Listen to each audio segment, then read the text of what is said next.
العالمین والصلاة والسلام علی سید الانبیاء والمرسلین وعلی آلہ الطیبین الطاہرین وعلی من تبعهم بإحسان إلی یوم الدین اما بعد اعوذ باللہ من الشیطان الرجیم بسم اللہ الرحمن الرحیم واتبعوا ما تتلو الشياطين على ملك سليمان وما كفر سليمان ولكن الشياطين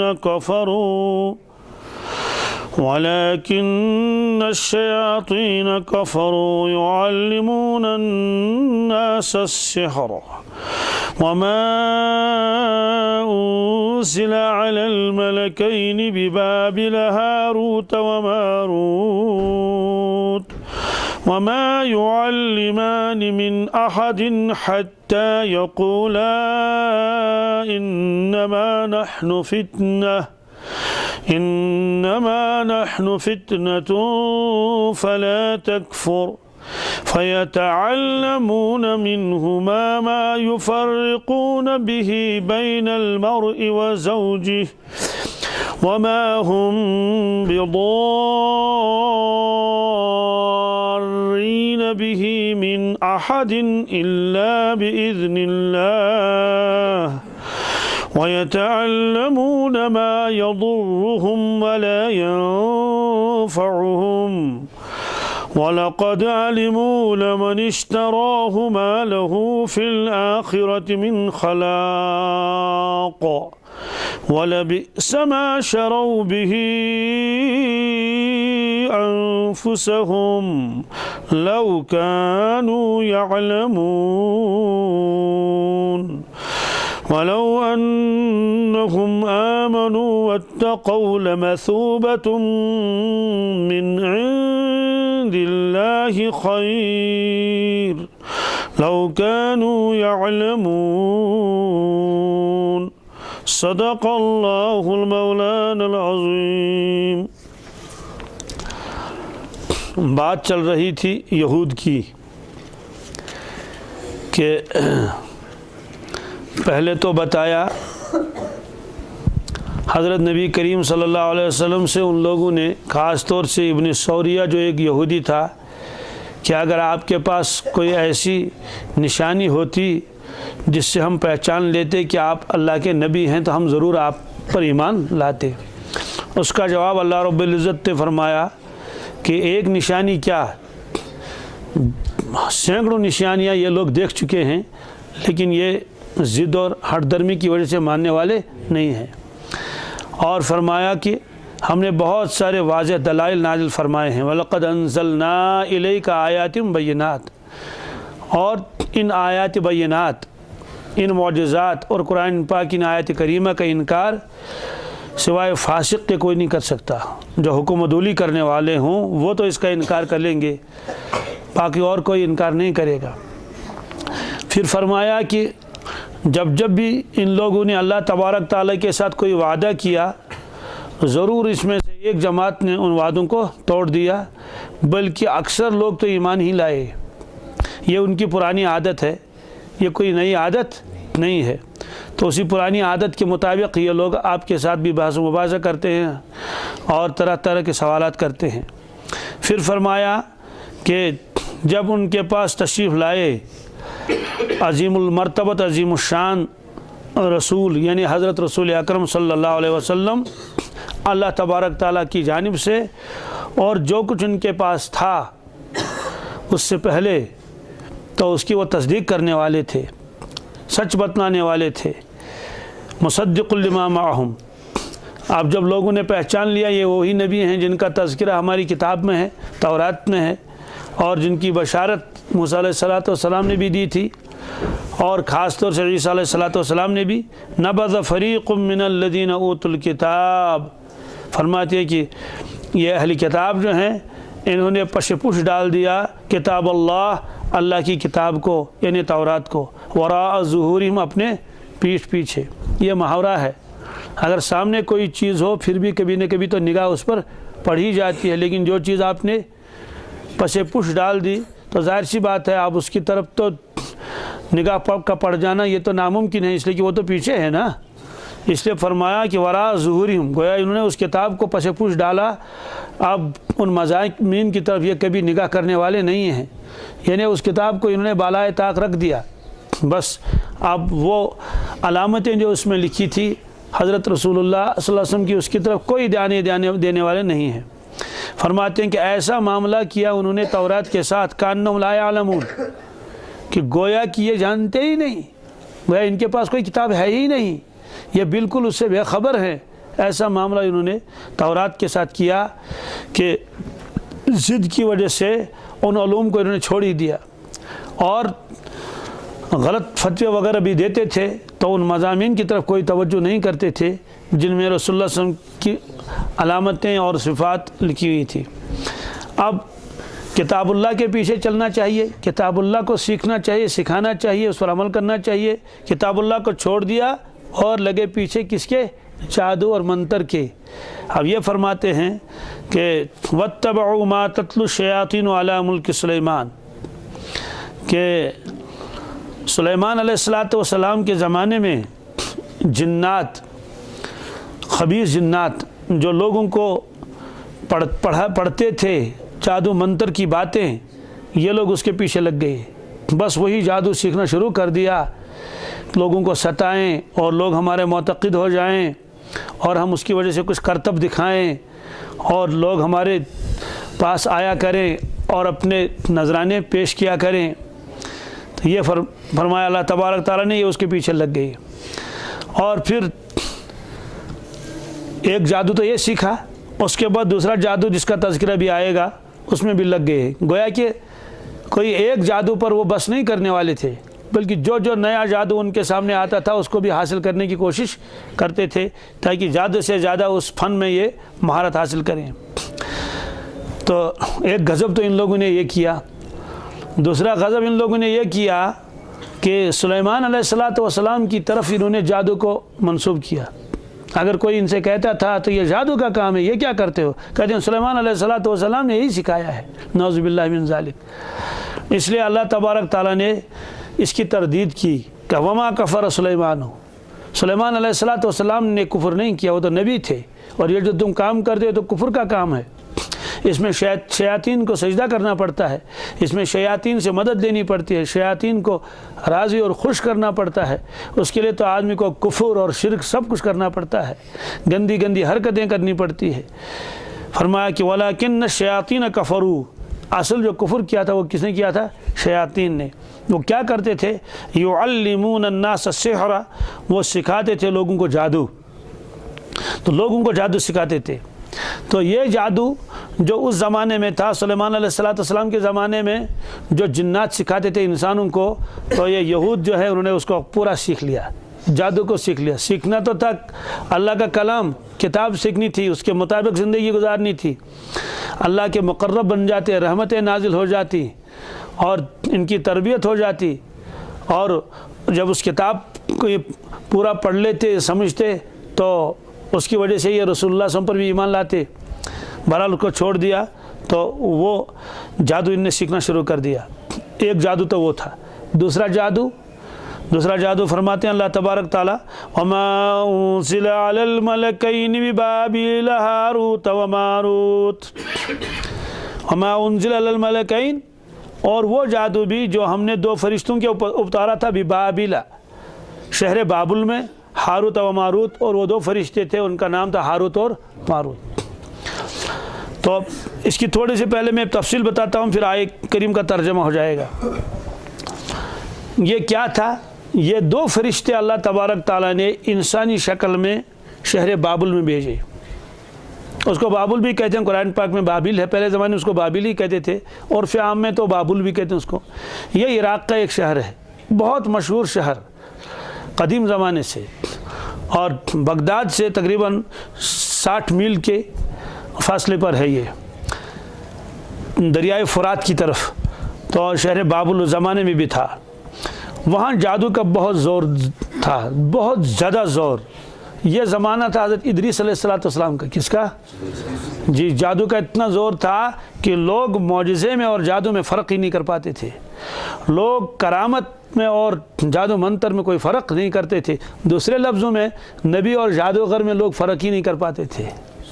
صاحب کرامت، متقی و پرہیزگار، اللہ کے ولی، محبوب بندے کے درمیان اور ایک جادوگر کے درمیان میں لوگ فرق ہی نہیں کر پاتے تھے، اس لیے کہ جادوگر بھی ایسے کرتب دکھاتا تھا تو وہ کہتے تھے صاحب اس میں تو کوئی خاص فرق ہے ہی نہیں۔ اس کا نقصان یہ ہوا کہ لوگ جادوگروں کے پیچھے چلے، کیونکہ وہاں تو مزے آتے تھے، لوگوں کو ستانا اور دکھ پہنچانا اور یہ کرتب دکھانا، اور یہاں تو تقوی پرہیزگاری تھی تو اس کی طرف تو گئے نہیں۔ اب جب دیکھا کہ معاملہ تو بالکل کیا ہو گیا، گڑمڑ ہو گیا، کہ عوام کے سامنے تو بات واضح نہیں ہو پاتی ہے کہ جادوگر کون ہے اور نبی کون ہے اور معجزہ کس کو کہتے ہیں اور کرامت کیا ہے، یہ چیز جب ان لوگوں کے سامنے جو ہے وہ خلط ملط ہو گئی تو اللہ تبارک تعالیٰ نے لوگوں کو یہ بتانے کے لیے کہ دیکھو جادو اور معجزے میں کیا فرق ہے، تو اس واسطے اللہ تبارک تعالیٰ نے 2 فرشتوں کو بھیجا، انسانی شکل میں بابل میں بھیجا۔ تو بھیجنے کے بعد لوگ آنے شروع ہو گئے ان کے پاس، تو وہ 2 فرشتے جو انسانی شکل میں تھے وہ لوگوں سے وعدہ لیتے تھے کہ دیکھو ہم آزمائشیں اللہ کی جانب سے تمہارے پاس، یہ تمہارا امتحان ہے، کیا ہے، لیکن ہم یہ بتانا چاہتے ہیں کہ دیکھو یہ جادو ہے، جادوگروں کے پیچھے مت چلو، انبیاء علیہ الصلوۃ کی بات کو مان لو، ادریس علیہ السلام کے اور نبوت پر ایمان لاؤ اور جنت ملے گی، یہ ساری چیزیں تبلیغ کرتے تھے۔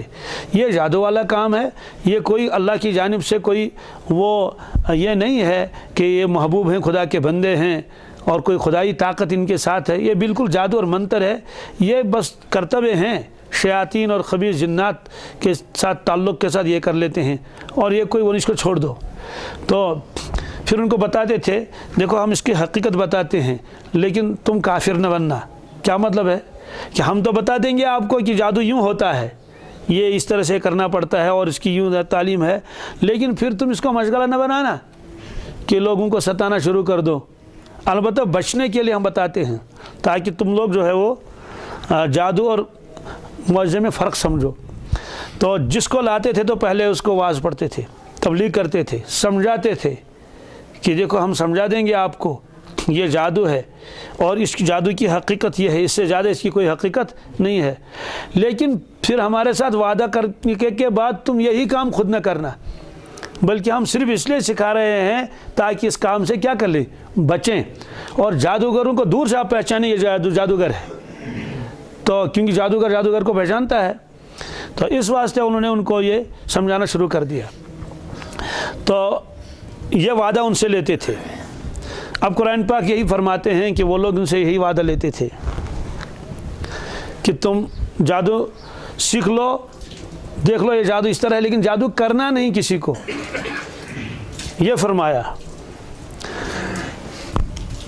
اب سوال یہ ہے کہ یہ کام تو انبیاء علیہ السلام سے بھی اللہ تعالیٰ لے سکتے تھے کہ وہ ان کو بتاتے کہ جادو اس طرح ہوتا ہے۔ فرماتے ہیں اصل میں یہ جو جادو تھا جو اسے سکھاتے تھے اس میں ایسی چیزیں بھی بتانی پڑتی تھی جو انبیاء علیہ السلام کی شان کے خلاف ہیں۔ کیا ہیں؟ شان کے خلاف ہیں، اس لیے اللہ رب العزت نے اس کے لیے فرشتوں کو مقرر کیا، کسی نبی کو اللہ تعالیٰ نے اس کے لیے متعین نہیں کیا۔ پھر دوسری بات یہ ہے کہ انبیاء علیہ السلام تو سراپا ہدایت ہوتے ہیں، وہ جب سکھاتے ہیں تو خیر سکھاتے ہیں، شر کی کوئی بات نہ ان کے زبان مبارک سے نکلتی ہے، نہ اشارتاً نہ سراعتاً، کچھ بھی نہیں۔ اور چونکہ یہ جادو جو شر ہی ہے، جادو کیا ہے، تو ظاہر سی بات ہے شر سکھانے کے لیے تو خود آدمی کو شر کا تلفظ بھی تو کرنا پڑے گا نا، اس لیے اللہ تعالیٰ نے انبیاء علیہ السلام سے یہ کام نہیں لیا۔ حالانکہ انبیاء علیہ السلام فرماتے تھے صرف دیکھو جادوگر ہیں ان کے پاس نہ جانا، یہ جادو ہے کچھ بھی نہیں، لیکن یہ جادو ہے کیسے، کس طرح سے یہ جادو ہوتا ہے، تو یہ وہ سکھاتے نہیں تھے، اس لیے اللہ تبارک تعالیٰ نے ان 2 فرشتوں کو بھیجا کہ تم ایسا کر لو۔ اب لوگوں نے تو سیکھ لیا، سیکھنے کے بعد ممکن ہے کوئی شخص اس پر وعدے پر پابند رہا ہو، لیکن اکثر لوگوں نے تو بس وہی مشغلہ بنا لی، وہی مشغلہ، بس لوگوں کو ستانا اور جادو کرنا اور کیا کیا کرنا۔ یہ اللہ تبارک تعالیٰ فرماتے ہیں کیا وما يعلمان من احد، نہیں سکھلاتے تھے وہ دو فرشتے کسی کو، حتی یقولا، یہاں تک کہ وہ دو فرشتے نہ فرماتے تھے انما نحن فتنۃ، کہ لوگو ہم آزمائش ہے تمہارے لیے، امتحان ہے اللہ کی جانب سے تم لوگوں کے لیے۔ امتحان کس طرح سے ہے کہ کون اس کو سیکھ کے بچے گا، چھوڑ دے گا اس کو، اس کی حقیقت سے باخبر ہو جائے گا، اور کون پھر اس کو اختیار کرے گا۔ دیکھو یہ امتحان ہے، بہتر تو ہے کہ تم سیکھو ہی مت، بہتر تو یہ ہے، لیکن ہم بتاتے ہیں کہ یہ جادوگر ہیں۔ کیا ہیں؟ جادوگر ہیں، زبانی ہم بتاتے ہیں، حقیقت سمجھائے بغیر۔ لوگ کہتے ہیں کہ حضرت نہیں، فرما دیجئے، بتا دیجئے، سمجھا دیجئے، ہم تو ذرا اس کو وہ پوری طرح سے جاننا چاہتے ہیں۔ تو بہرحال فرماتے تھے ہم آزمائش ہیں تمہارے لیے، فلا تکفر، تم کافر نہ بننا۔ کیا مطلب ہے؟ سیکھنے کے بعد یہی مشغلہ بنا لیا اور لوگوں کو ستانا شروع کر دیا، ایسا نہ کرنا۔ فَيَتَعَلَّمُونَ مِنْهُمَا، تو وہ لوگ سیکھتے تھے ان دو فرشتوں سے ایسی چیزیں بھی، مَا يُفَرِّقُونَ بِهِ بَيْنَ الْمَرْءِ وَزَوْجِهِ، جس سے وہ جدائیگی کرتے تھے، جدائیگی ڈالتے تھے شوہر اور بیوی کے درمیان، شوہر کو اور، یعنی وہ ایسا جادو بھی سیکھتے تھے ان سے کہ میاں بیوی میں بہت تعلقات ہیں، پیار محبت ہیں، اچھی طرح رہ رہے ہیں، تو یہ جادو اس طرح کر لیتے تھے، ان کی آپس میں لڑائی ہوتی تھی، لڑائی ہوتی تھی، طلاق کی نوبت آ جاتی تھی، یہ سیکھتے تھے وہ ان سے۔ تو یہ فرماتے ہیں اس سے معلوم ہوا کہ جادو کے ذریعے سے جن لوگوں کے درمیان میں آپس میں تعلقات ہیں، مثلا باپ بیٹے میں تعلقات ہے، اور ماں بیٹے میں تعلقات ہیں، میاں بیوی میں تعلقات ہیں، تو جادو کے ذریعے سے یہ لوگ جو ہے ان کے تعلقات میں ایسا کر سکتے ہیں، جدائی ڈال سکتے ہیں۔ تو یہ بہت بڑا گناہ کبیرہ ہے کہ میاں بیوی آپس میں اچھی طرح رہ رہے ہیں، گھر آباد ہے، خوشحال ہے، اور کسی کو یہ خوش نہیں آتا ہے کہ ان کا گھر کیوں ایسا رہے، یہ آپس میں کیوں اتنے پیار محبت سے ہیں، تو بس جادو کر دیا۔ اب روزانہ ان کے درمیان میں کیا ہوتی ہے؟ لڑائی ہوتی ہے، جھگڑے ہوتے ہیں، ایک دوسرے کا احترام نہیں، اور ایک دوسرے کے ساتھ اب دل نہیں لگ رہے ہیں، اور بیوی جو ہے وہ بھاگنا چاہتی ہے، شوہر رکھنا نہیں چاہتا، یہ ساری چیزیں ہوتی ہیں۔ حدیث پاک میں ہے، یہ حضرت جابر رضی اللہ تعالیٰ عنہ سے روایت ہے، مسلم شریف میں روایت ہے کہ ابلیس، شیطان، روزانہ جو ہے وہ سمندر کے اوپر اپنا تخت بچھاتا ہے۔ کس کے اوپر؟ جی، سمندر کے اوپر اپنا تخت بچھاتا ہے۔ تو تخت بچھانے کے بعد وہ اپنی جماعتوں کو بھیجتا ہے، جاؤ کام کرنے کے لیے، بازاروں میں بھیجتا ہے، گھروں میں بھیجتا ہے، دوسری جگہوں پر بھیجتا ہے، اور لوگوں کو فتنے میں مبتلا کر لو۔ کس میں؟ فتنے میں ڈال دو۔ تو اس کے بعد جو ہے وہ شام کو یہ آ کر اپنا وہ سناتے ہیں ہم نے کیا کیا کیا۔ کوئی کہتا ہے کہ میں نے فلاں سے یہ گناہ کرایا، کوئی کہتا ہے میں نے فلاں سے چوری کرائی، کوئی کہتا ہے میں نے فلاں سے شراب پلوا دی، یہ سب چیزیں۔ تو اس میں آخر میں ایک آتا ہے، اسے کہتے ہیں کہ تم بھی سنا لو، کیا کر لو۔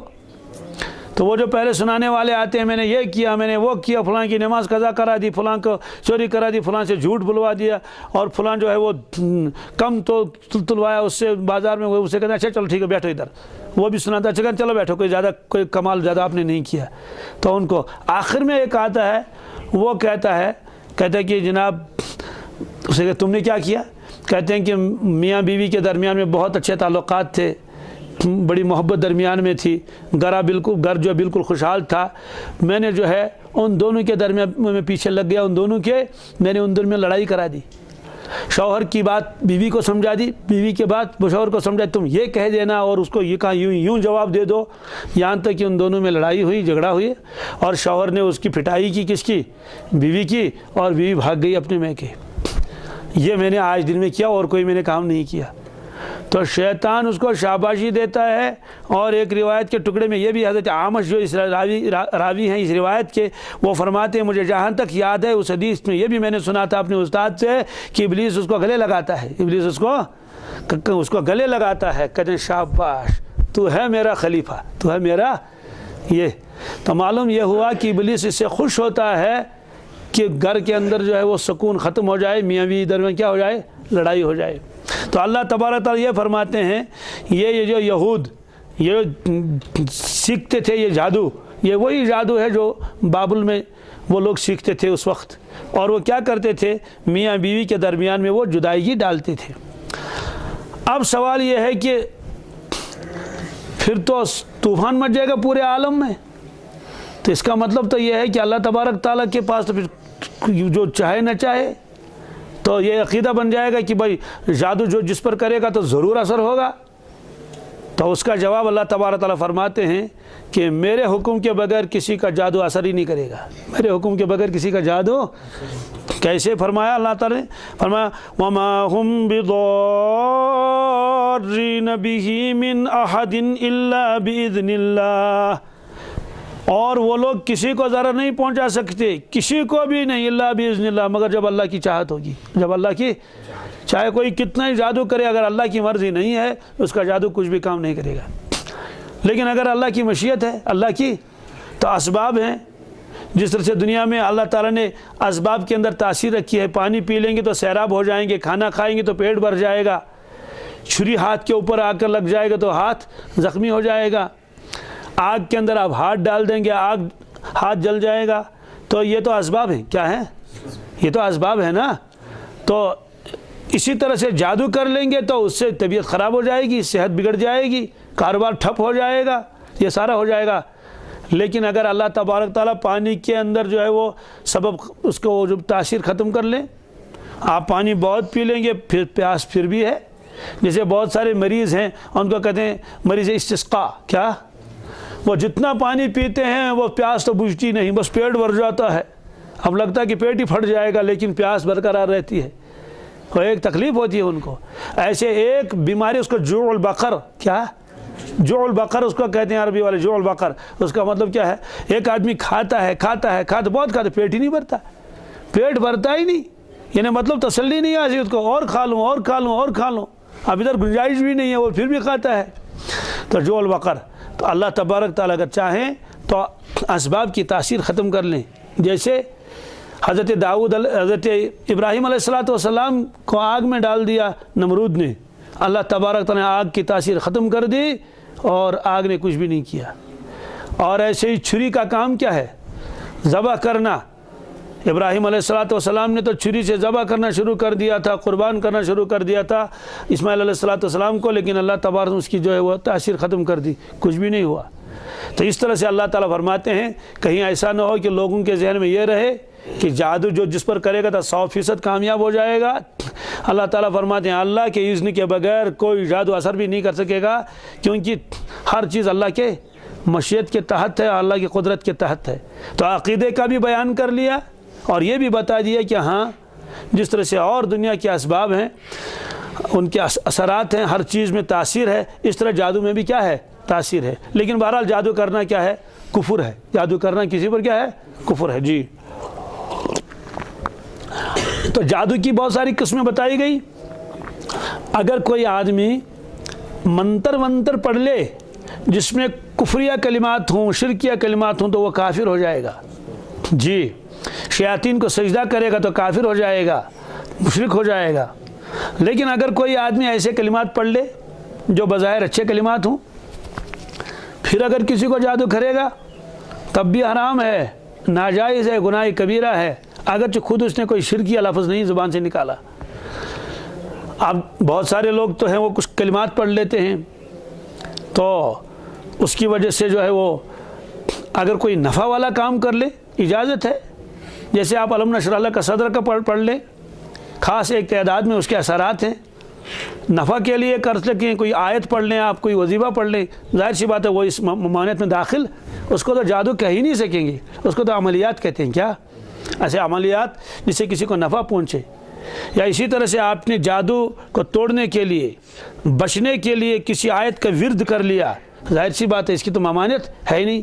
یا اللہ تبارک تعالیٰ کسی کے نام مقدس کو آپ نے بار بار پڑھ لیا، اس کو ورد بنا لیا، مثلا یا حفیظ یا حفیظ یا حفیظ۔ یا اسی طرح سے سورہ فلق اور سورہ ناس کو کسی نے اپنی حفاظت کے لیے وہ بنا لیا، تو ظاہر سی بات ہے یہ تو اپنی حفاظت کے لیے ہے۔ اور اگر اس کے ذریعے سے کوئی آدمی کسی کو نفع پہنچانا چاہے، مثلا کسی پر پھونک ڈال دیا اور اس کے جنات وغیرہ بھاگ گئے، اس طرح سے ہوگا، تو ظاہر سی بات ہے اس میں نہ کفر ہے، نہ شرک ہے، نہ کچھ ہے، اور نہ خلاف شریعت ہے۔ تو بہرحال یہ ہے جادو کسی پر کر لیا تو یہ کیا ہے؟ حرام ہے اور ناجائز ہے۔ تو یہ فرماتے ہیں کہ اللہ تبارک تعالیٰ کے اذن کے بغیر کوئی کسی کو کوئی ضرر نہیں پہنچا سکتا۔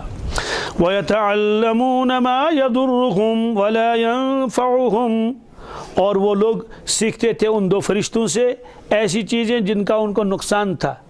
نقصان خود کو، جب ایمان ہی نہیں رہا اس سے زیادہ نقصان کیا ہو سکتا ہے؟ وَلَا يَنفَعُهُمْ، اور یہ چیزیں ان کو کوئی نفع پہنچانے والی نہیں تھی۔ معلوم ہوا کہ جادوگر ہمیشہ نقصان میں ہی رہے گا، جادوگر کو لوگوں کے جادو کرنے سے کوئی نفع نہیں پہنچتا، زیادہ سے زیادہ لوگوں سے پیسے لیتا ہے۔ کہ زید کہتا ہے کہ بکر کے اوپر جادو کر لو، بکر کہتا ہے کہ عمر کے اوپر جادو کر لو، الف کہتا ہے کہ با کے اوپر جادو کر لو، با کہتا ہے دال کے اوپر کیا کر لو؟ جادو کر لو۔ بس کوئی اس کو جادو کر رہا ہے، کوئی اس کو جادو کر رہا ہے، تو جادوگر کو چند پیسے ملتے ہیں اور کچھ نہیں، واقعی اس کا ایمان برباد، اس کی آخرت برباد اور اس کے تباہ و برباد۔ اس طرح سے بہت سے واقعات آ گئے کہ جادوگروں کو قبر نے قبول نہیں کیا۔ جی میں جانتا ہوں، ایک بستی میں جاتا ہوں اس علاقے میں، وہاں ان لوگوں نے بتایا یہاں ایک جادوگر تھا، بہت جادو کرتا تھا، لوگوں کو سحر کرتا تھا۔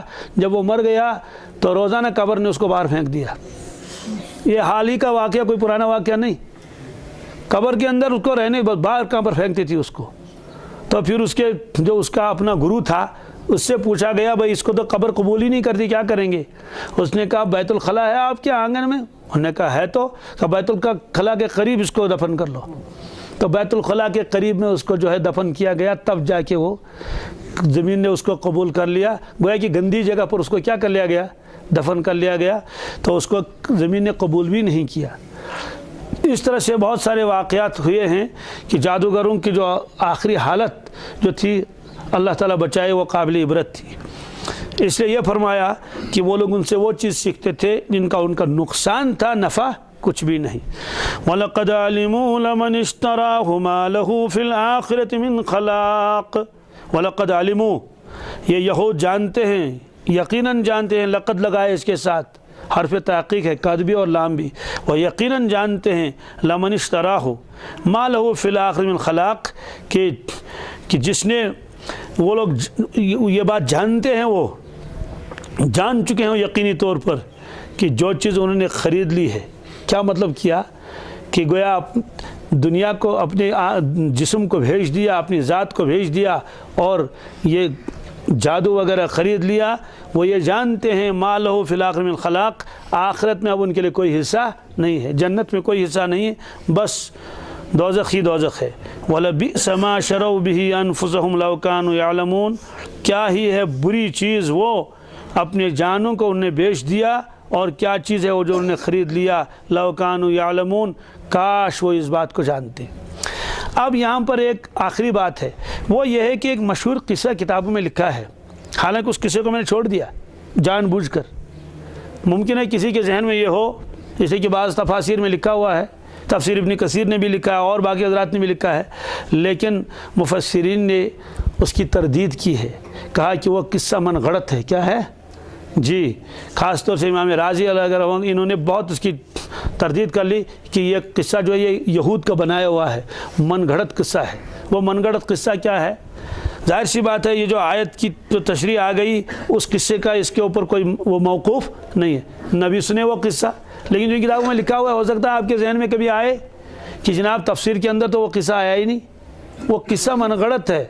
کیا ہے کہ ادریس علیہ السلام، یہ لکھا ہوا ہے، ادریس علیہ السلام کے زمانے میں جب لوگوں کے اعمال بہت برے، اعمال برائی عام ہو گئی، تو فرشتوں نے کہا کہ یہ کیسے بنی آدم ہیں، اتنی برائیاں کرتے ہیں، ان کو شرم نہیں آتی ہے، اللہ تبارک اتنی نافرمانی کرتے ہیں۔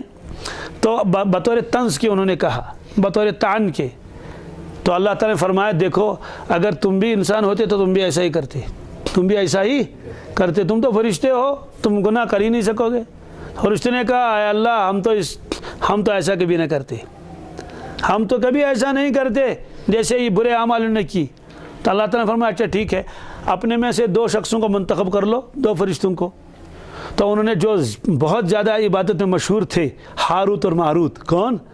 جن کا تذکرہ اس میں آیا نا، ان 2 فرشتوں کو انہوں نے متعین کیا تو ان کو زمین پر بھیجا اللہ تبارک تعالیٰ نے انسانی شکل میں، اور انسانی ضرورتیں ان کے ساتھ لگا دی، انسانی جذبات ان کے ساتھ لگاتے، جیسے انسان میں غصہ آتا ہے اور شہوتیں ہیں، یہ ساری چیزیں۔ وہ دن بھر فیصلہ کرتے رہتے تھے، شام کو اسم اعظم پڑھ کے آسمان پر چلے جاتے تھے۔ اب مہینہ تک یہی ہوتا رہا، فیصلے کرتے رہتے تھے، اسم اعظم پڑھ کے آسمان پر چلے جاتے تھے۔ اب اللہ تعالیٰ کی طرف جانب سے آزمائش آ گئی۔ ایک خاتون جو ہے بہت ہی حسین و جمیل، اس کا نام زہرا تھا، تو زہرا خاتون ان کے پاس آئی کوئی مقدمہ لے کر، تو اس کی شکل و صورت کو دیکھ کر یہ دونوں فرشتے اس پر فریفتہ ہو گئے۔ تو